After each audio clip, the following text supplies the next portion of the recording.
اعوذ باللہ من الشیطان الرجیم بسم اللہ الرحمن الرحیم الحمد للہ رب العالمین والصلاة والسلام علی اشرف الانبیاء والمرسلین وآلہ الطیبین الطاہرین اعوذ باللہ من الشیطان الرجیم وامتازوا اليوم ایہا المجرمون الم اعہد الیکم یا بنی آدم ان لا تعبدوا الشیطان انہ لکم عدو مبین۔ اے مجرمو، آج تم الگ ہو جاؤ۔ اے اولاد آدم، کیا ہم نے تم سے عہد نہیں لیا تھا کہ تم شیطان کی پرستش نہ کرنا؟ بے شک وہ تمہارا کھلا دشمن ہے۔ وَأَنِ اعْبُدُونِي هَذَا صِرَاطٌ مُسْتَقِيمٌ، اور یہ کہ میری بندگی کرو، یہی سیدھا راستہ ہے۔ قیامت کے دن کا منظر پیش ہو رہا ہے۔ محشر کے اس اجتماع سے یہاں تمام مخلوقات ایک جگہ جمع ہوں گے۔ مجرموں کو الگ ہونے کا حکم جو ہے یہ خود ایک کردناک صورتحال ہے۔ پھر ارشاد ہوتا ہے الم اعہد الیکم یا بنی آدم، اے اولاد آدم، ہم نے کیا تم سے عہد نہیں لیا تھا اللہ تعبدوا الشیطان، شیطان کی پرستش نہ کرو، وہ تمہارا کھلا دشمن ہے۔ وَأَنِ اعْبُدُونِي، میری عبادت کرو، یہی سیدھا راستہ ہے۔ اس مضمون کا عہد نہیں لیا تھا تم سے؟ بنی آدم سے اللہ تعالیٰ نے ایک عہد لیا ہے، عہد فطرت۔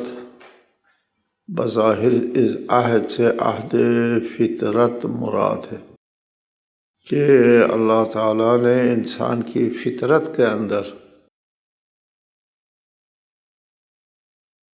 خدا پرستی کو ودیعت فرمائی ہے،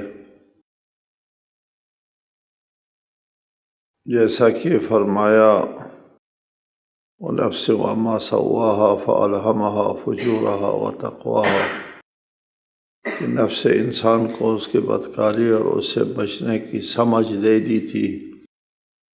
الہمها، الہام فطرت کے اندر ودیعت کی گئی باتوں کی طرف اشارہ ہے۔ اور آیے الست بربکم میں بھی بنی آدم کی ذریت کو جب نکالا جا رہا تھا تو اس وقت اللہ تعالیٰ نے ان سے عہد لیا تھا۔ یہ عہد فطرت ہے۔ اللہ تعالیٰ نے انسان کے فطرت کے اندر خدا پرستی کو ودیعت فرمائی ہے، لیکن اس فطری تقاضے کو دیگر غیر فطری عوامل کی وجہ سے لوگ چھوڑ دیتے ہیں۔ چند چیزیں فطری ہیں، مثلا جمال پرستی فطری ہے۔ دوسروں کو خطرے سے بچانا، کوئی آدمی گر رہا ہوتا ہے، وہ آپ جھپک کر ہاتھ پکڑ کے اس کو بچاتے ہیں، فطری ہے۔ کوئی حادثہ ہوتا ہے تو انسان جاننا چاہتا ہے، یہ بھی فطری ہے۔ یہ باتیں فطری ہونے کے باوجود دیگر عوامل کی وجہ سے لوگ کو نہ صرف کسی گرنے والے کو نہیں بچاتے، بلکہ جو بچے ہوئے لوگ ہیں ان کو گرا دیتے ہیں کھائی میں۔ کتنے لوگوں کو قتل کیا انسانوں نے۔ تو فطری باتوں سے انسان منحرف ہو جاتے ہیں دیگر عوامل کی وجہ سے، وہ عوامل شیطانی ہے۔ الم اعہد الیکم یا بنی آدم اللہ تعبدوا الشیطان، یہ عہد اللہ تعالیٰ نے انسان کی سرشت کے اندر ودیعت فرمائی ہے۔ شیطان کی عبادت نہ کرو، لا تعبدوا الشیطان، شیطان کی بندگی نہ کرو۔ شیطان کی بندگی کون کرتا ہے؟ اس کی عبادت کون کرتا ہے؟ عراق میں ایک قوم ہے، عراق ایک عجیب ملک ہے، اس میں قدیم ترین مذاہب موجود ہے۔ صابئی قرآن میں ذکر ہے، صابئی مذہب جو حضرت یحییٰ کی پیروی کرنے والے ہیں وہ ہیں عراق میں صابئی۔ اور عراق میں ایک ایزیدی ہے، مذہب ہے، لوگ اس کو یزیدی کہتے ہیں، یزیدی نہیں ایزیدی ہے۔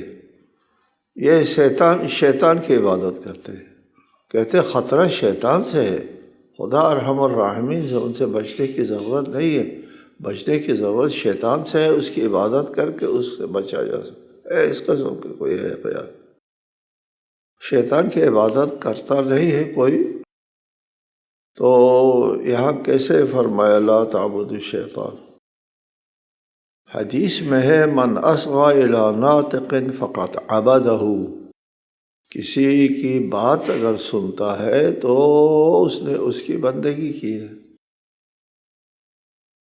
فإن كان الناطق عن اللہ فقط عبد اللہ، اگر یہ بات کرنے والا اللہ کی طرف سے بات کرتا ہے تو اللہ کی بندگی ہو گئی۔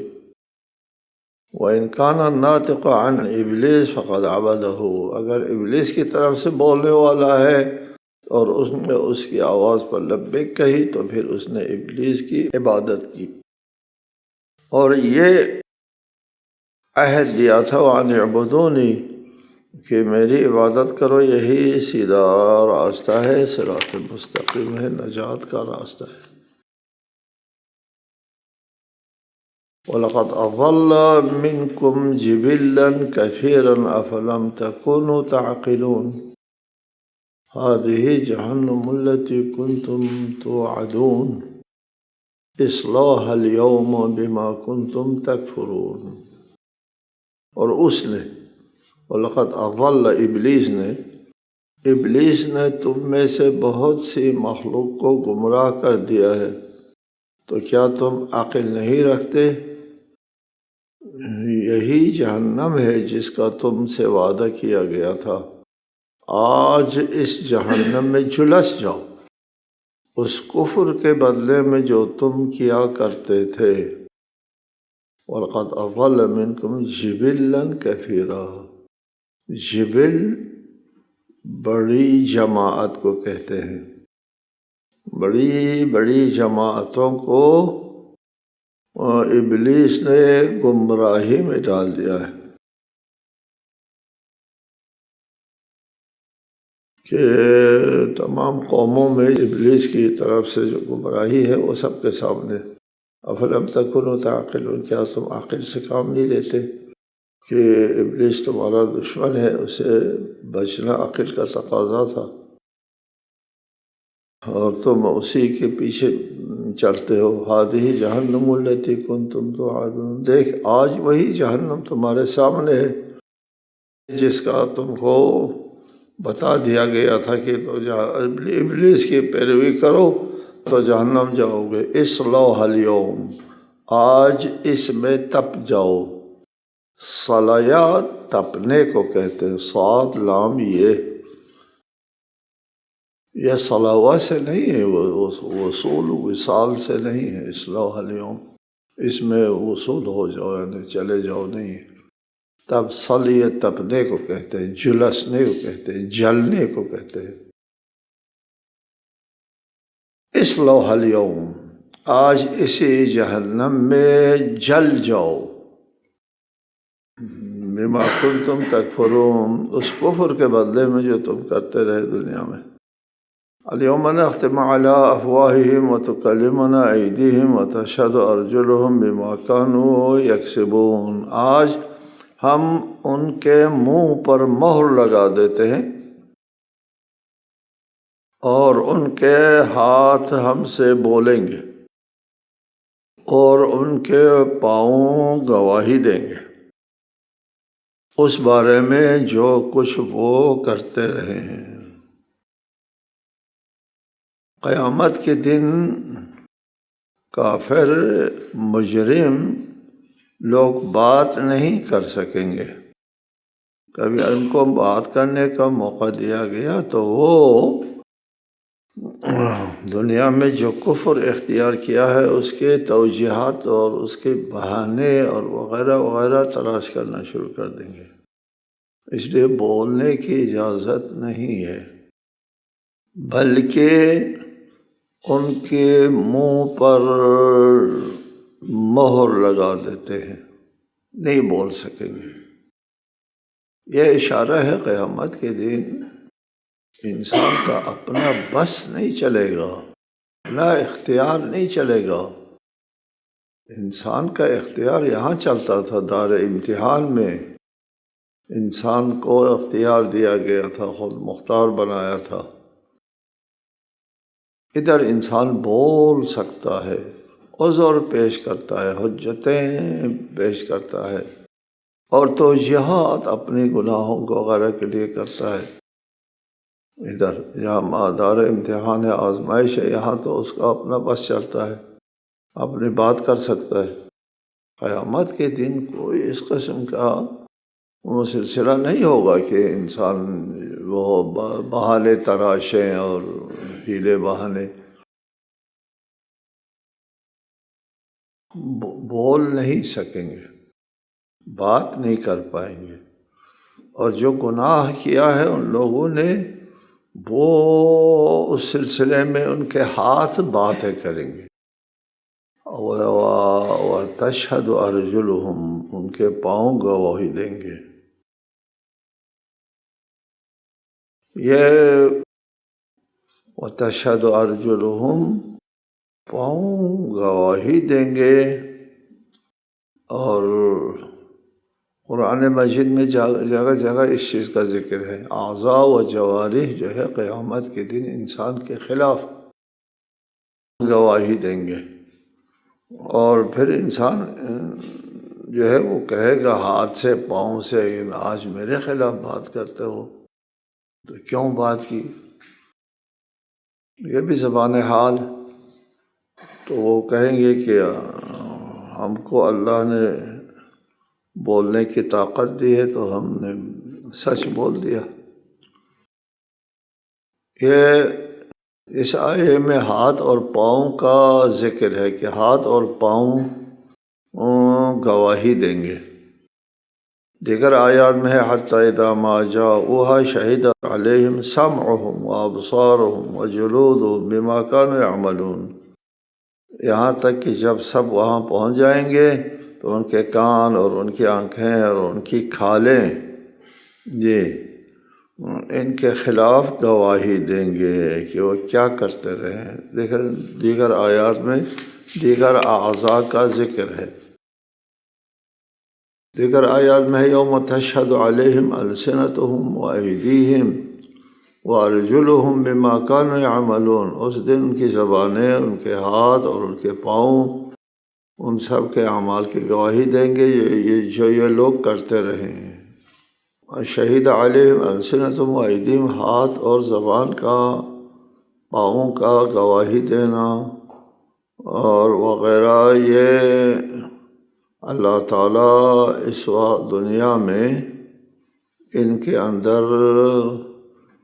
قوت گویائی پیدا کرے گا۔ اگر بات کرنے کا مطلب اگر گویائی یعنی بات ہی کرنا ہے، اور اگر یہ ایک تعبیر ہے، قیامت کے دن انسان کو انسان کا اپنا عمل دکھائے گا، خود عمل وہ جو کرتا رہا ہے دنیا میں وہ نظر آئے گا، وہ قابل تکذیب نہیں ہے۔ یہ دیکھو خود تو کیا کر رہا ہے۔ آپ کو بتا دیا کہ انسان کا عمل جو ہے وہ انرجی ہے۔ انرجی جب انسان سے صادر ہوتا ہے تو وہ اس کائنات کی فضا میں وہ محفوظ رہتی ہے، مٹ نہیں جاتی۔ وہ آپ کو بتاتا ہوں، انسان کا اچھا عمل ساتھ نہیں چھوڑتا، برا عمل جان نہیں چھوڑتا، وہ ہے آپ کے ساتھ۔ اگر معاف ہو جائے تو اللہ تعالیٰ مٹا دیتا ہے، محو کر دیتا ہے، وہ اور بات ہے۔ یا صحیح عمل جو ہے وہ حبط ہو جاتا ہے، اعمال حبط بھی ہوتے ہیں، اچھا عمل کیا اور اس آپ کے ساتھ زندگی بھر کام کرتے رہے، جیسے بھی کرتے رہے، اور آپ کی آواز سے اونچی آواز میں اگر بولا تو اعمال حبط ہو گئے، سب ختم۔ حبط اعمال بھی ہے، عفو گناہ، یہ دو باتیں ہیں۔ اعمال وہ انرجی ثابت ہے، موجود ہے، الا ان کہ اللہ تعالیٰ حبط کر دیں ان کا اعمال، اور یا محو کر دیں اب معاف کے ذریعے گناہ کو، وَإِلَّا انسان کا عمل جو ہے وہ کما ہوا فضائے کائنات میں موجود ہے، قیامت کے دن اس کا اپنے عمل جو ہے اس کا ریل چلے گا، ساری زندگی کا عمل جو ہے وہ چل پڑے گا، اور اندازہ وقت بھی نہیں لگے گا، اپنی پوری زندگی فوراً۔ پھر کیا عذر پیش کریں گے؟ یہ تو خود کر رہا ہے، یہ ہے اعضاء و جوارح کی گواہی۔ قیامت کے دن، عالم قیامت کا قانون زیست اور ہے، یہاں کا قانون زیست اور ہے۔ وہ یہاں کے قانون کے مطابق ہم قیامت کو نہیں سمجھ سکتے۔ بہت ساری باتیں ہیں قیامت کے دن، یعنی مسافتیں ہیں، دوری نزدیکی کوئی مسافت نہیں ہوگا۔ جنت والے جہنمیوں کو دیکھ سکیں گے، کتنے جنت کہاں جہنم کہاں ہے، مسافت بات نہیں ہے وہاں اس دنیا میں۔ وہ ایک نیا عالم ہوگا، آپ کو بتائے پہلے سور پھونکنے سے یہ ساری کائنات ختم ہو جاتی ہے، جس طبیعت جس مزاج کی کائنات ہے وہ ختم ہو جاتی ہے، ایک اور کائنات وجود میں آئی جائے گی، وہ اور مزاج اور طبیعت کی کائنات، اس میں جنت ہے، اس میں جہنم ہے، اس میں حساب کتاب وغیرہ، وہ اور صورت ہے۔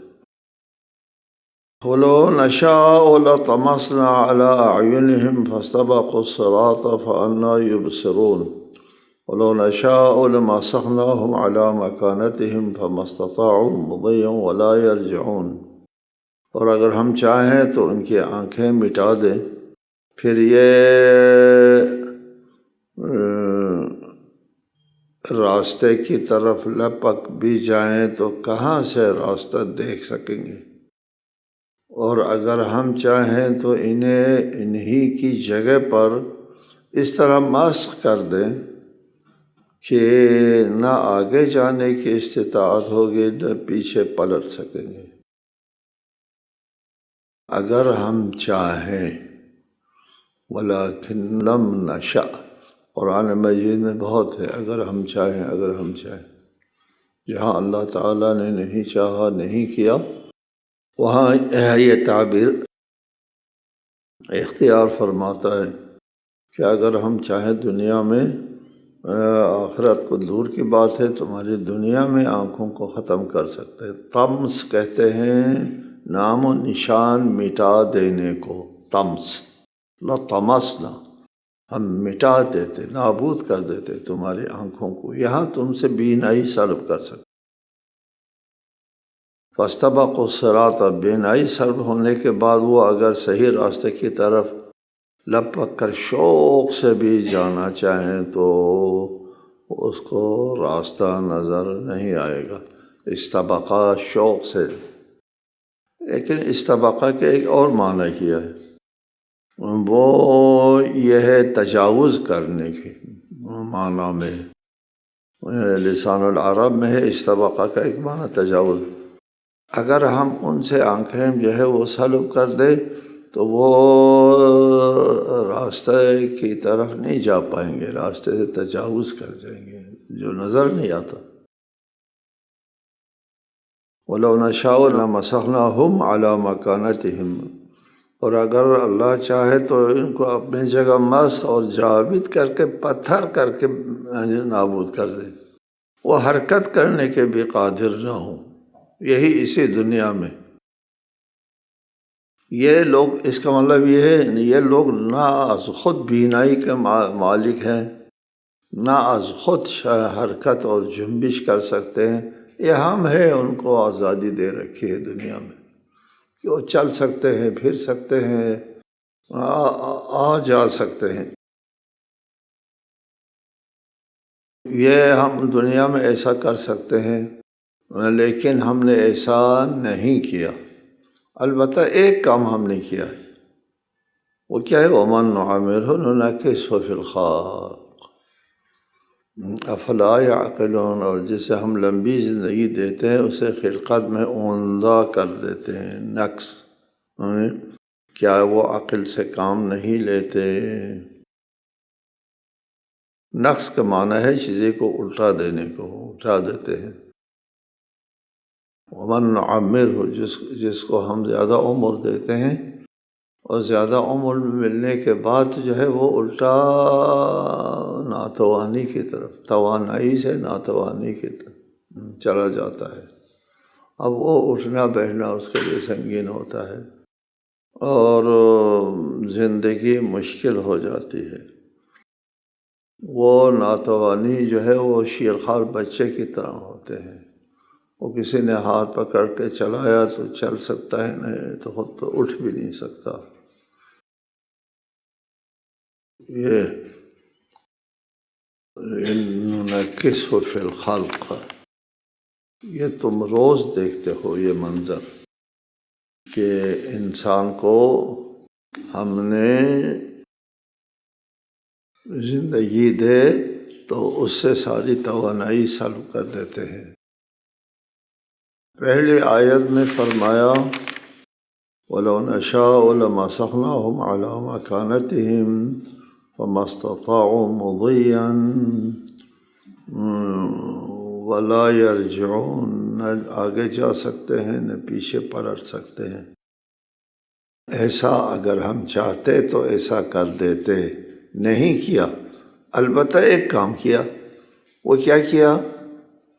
یہ کیا کہ ہم جب زیادہ عمر دیتے ہیں تو پھر نہ ہل سکتے ہیں، نہ اٹھ سکتے ہیں، نہ بیٹھ سکتے ہیں۔ وَمَن نُعَمِّرْهُ نُنَكِّسْهُ فِي الْخَلْقِ افلا یعقلون، کیا وہ یہ اسی سے نہیں سمجھتے تھے؟ بوڑھوں کو دیکھ کر کہ ان کی ناتوانی کو دیکھ کر۔ یہاں لوگوں کو تفسیر کرنے میں بہت دقت پیش آئی ہے۔ ہم نے یہی تفسیر اختیار کیا جو آپ کو بتایا، پچھلے آیت کے ساتھ اس طرح جوڑے۔ اگر ہم چاہتے تو لَطَمَسْنَا عَلَىٰ أَعْيُنِهِمْ، اس کی آنکھوں کو مٹا دیتے۔ بڑھاپے میں آنکھوں کی بینائی کم ہو جاتی۔ اور وَلَوْ نَشَاءُ لَمَسَخْنَاهُمْ عَلَىٰ مَكَانَتِهِمْ، اپنے جگہ پر بٹھا دیتے، جامد کرتے، پتھر بنا دیتے۔ بڑھاپے میں بھی تقریباً یہ ناتوان ہوتے ہیں، اپنی جگہ سے ہل نہیں پاتے۔ یہ کام ہم نے کر کے بتایا ہے تم کو کہ یہ ہے تمہارا حال، کہ تم از خود کسی چیز کے مالک نہیں ہو۔ اگر تم از خود کوئی چیز ہو تو بڑھاپے میں جوانی کی طرح اٹھ کے دیکھو۔ افلا یعقلون، کیا یہ عقل سے کام نہیں لیتے کہ ان کو زندگی کے تمام امور ہمارے ہاتھ میں ہیں۔ وَضَرَبَ لَنَا مَثَلًا وَنَسِیَ خَلْقَهُ، دوسری جگہ اللہ نے ارشاد فرمایا نا کہ یہ لوگ ہمارے لیے مثالیں دیتے ہیں کہ اس ہڈی کو جب کہ خاک ہو جائے کیسے اٹھایا جا سکتا ہے۔ وَضَرَبَ لَنَا مَثَلًا وَنَسِیَ خَلْقَهُ، اپنی خلقت کو بھول گئے، کیا تم کچھ بھی نہیں تھے، ہم نے خلق کیا۔ وَمَا عَلَّمْنَاهُ الشِّعْرَ وَمَا يَنبَغِي لَهُ إِنْ هُوَ إِلَّا ذِكْرٌ وَقُرْآنٌ مُّبِينٌ لِيُنذِرَ مَنْ كَانَ حَيًّا وَيَحِقَّ الْقَوْلُ عَلَى الْكَافِرِينَ، اور ہم نے اس رسول کو شعر نہیں سکھایا، اور نہ ہی یہ اس کے لیے شایان شان ہے، یہ تو بس ایک نصیحت ہے اور روشن قرآن ہے، تاکہ جو زندہ ہیں انہیں تنبیہ کرے اور کافروں کے خلاف حتمی فیصلہ ہو جائے۔ مشرکین قرآن کو رد کرنے کے لیے رسالت مآب صلی اللہ علیہ وآلہ وسلم کی رسالت کو رد کرنے کے لیے بہت سے ہیلے بہانے تراشتے رہے۔ کبھی کہا یہ ساحر ہے، یہ جادوگر ہے، کبھی کہا یہ مجنون ہے، اور کبھی کہا یہ شاعر ہے، یہ شاعری کرتا ہے، پھر ہم کو دھوکہ دیتا ہے کہ اللہ کا کلام ہے، خود شاعر ہے، خود کو کلام بنانا آتا ہے، اور اس طرح قرآن کے نام سے ایک چیز بنائی ہے۔ اور وَيَقُولُونَ أَإِنَّا لَتَارِكُو آلِهَتِنَا لِشَاعِرٍ مَجْنُونٍ، وہ مشرکین کہتے ہیں ہم اپنے خداؤں کو ایک مجنون شاعر کے کہنے پر چھوڑ سکتے ہیں؟ نہیں چھوڑ سکتے، یہ شاعر ہے، یہ مجنون ہے۔ اس طرح وہ قرآن کے معجزات کو شعر کہہ کر کے رد کرتے تھے۔ اللہ تعالیٰ نے فرمایا وَمَا عَلَّمْنَاهُ الشِّعْرَ، ہم نے اس رسول کو شعر نہیں تعلیم دی۔ وَمَا يَنبَغِي لَهُ، شعر اس کے لائق بھی نہیں ہے، سزاوار بھی نہیں ہے۔ اپنے رسول کو ہم نے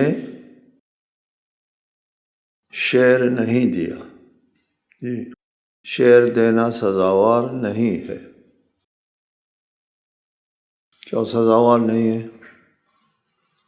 شعر دینا سزاوار اس لیے فرمایا کہ کلام میں دوسروں کے ساتھ حجت قائم کرنے میں اس کے لیے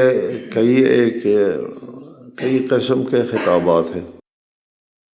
ان میں سے شعر کے ذریعے خطاب کرنا رسول کے لیے شایان شان نہیں ہے۔ کیوں شایان شان نہیں ہے؟ اس کو ہم آئندہ بتا دیں گے انشاءاللہ تعالی۔